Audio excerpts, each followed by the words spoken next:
What's up everybody, Pete with Auto Repair Tips. In this video, I'm working on a 2010 Chrysler minivan. Customer states that all of a sudden today he started the car, started hearing a bunch of knocking under the hood. So I'm gonna show you the steps that I use to find the problem. Let's get into the video.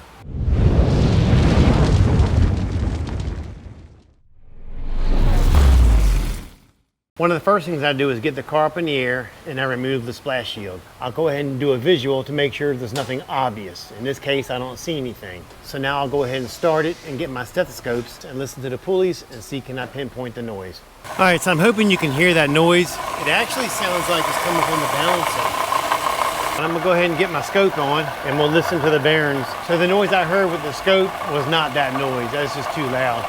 I'm gonna cut the car off and remove the belt now and then start it back up.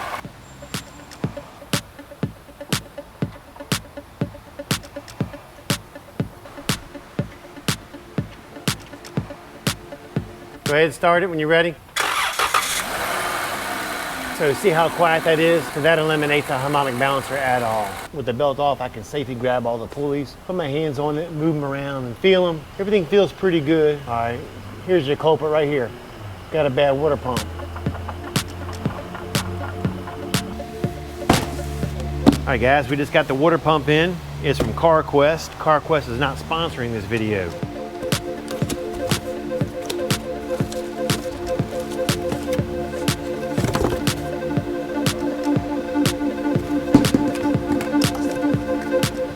That's your part number. There is a couple of splash shields. There's a lower one and there's this one right here. You can go ahead and leave this one if you want. You have to pull it back to work on it though, but I'm going to remove it because it's only like 4 or 5 little clips that hold it on and a couple of screws.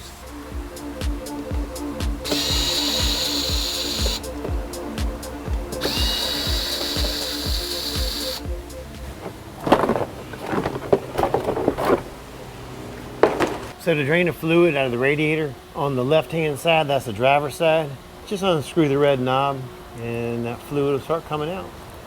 All right, now that all the fluid is drained out, we're gonna remove the breather to get to the engine mount. You're gonna have to take that out in order to get to the top side of the water pump.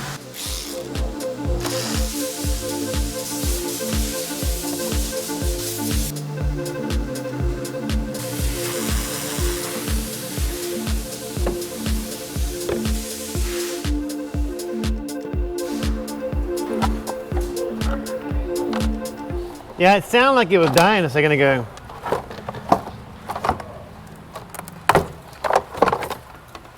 Before you go back with the breather box, clean all the debris out, all the pine straw, dirt, whatever's down inside here. This is the mount you gotta take out, but before you take this out, we gotta support the engine, because if you just take those bolts out without supporting the engine, that engine will come falling down. So this is a setup that I use. I take a 4x4 and I put it on a jack and I go under the car to right where the oil pan is. I'll jack this up just so it touches the oil pan with a little bit of pressure. The 3 bolts on the engine side are 16 mils.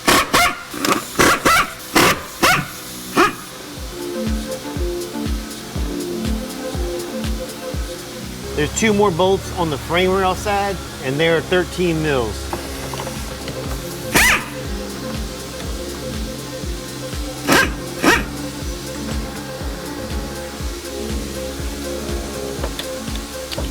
When you take the top part of the engine mount up, just take this ground strap and slide it off. When you put it back, just slide it back in place. The next thing we're going to take off is the mount bracket that goes up against the engine. It's held on with 3 16mm bolts and 1 13 bolt that goes through the water pump.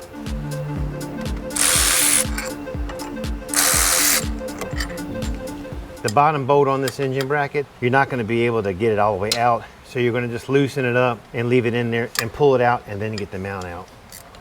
Between the speed ratchet and my fingers, that's the easiest way to get this out.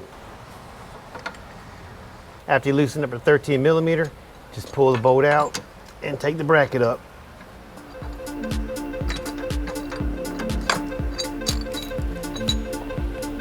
Just remember, when you put this bracket back, put these bolts in first.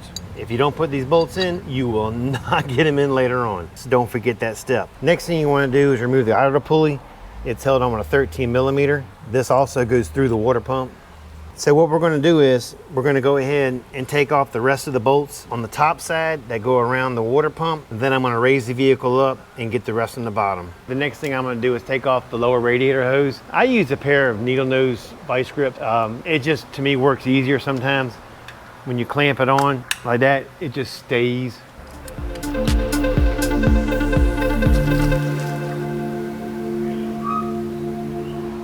Never seems to fail though. No matter how much you drain out of the car, there's always a little bit up there and you get freaking soaked every damn time.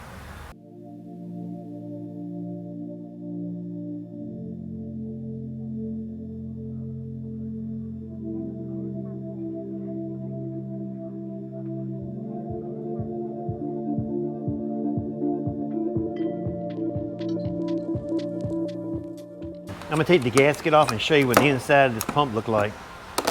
If you look right here, see the wobbleness? The one thing I like to do when putting the water pump in, get the water pump in place and just start 2 of the smaller bolts. I'll get the one at the bottom and I'll go right up here to the top and I'll get one on the top side. When you go to fill the radiator, there's a bleeder valve right here. Make sure you loosen it up.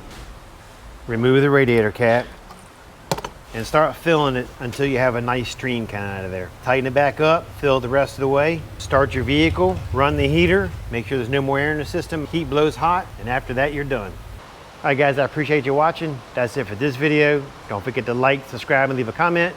Catch you later.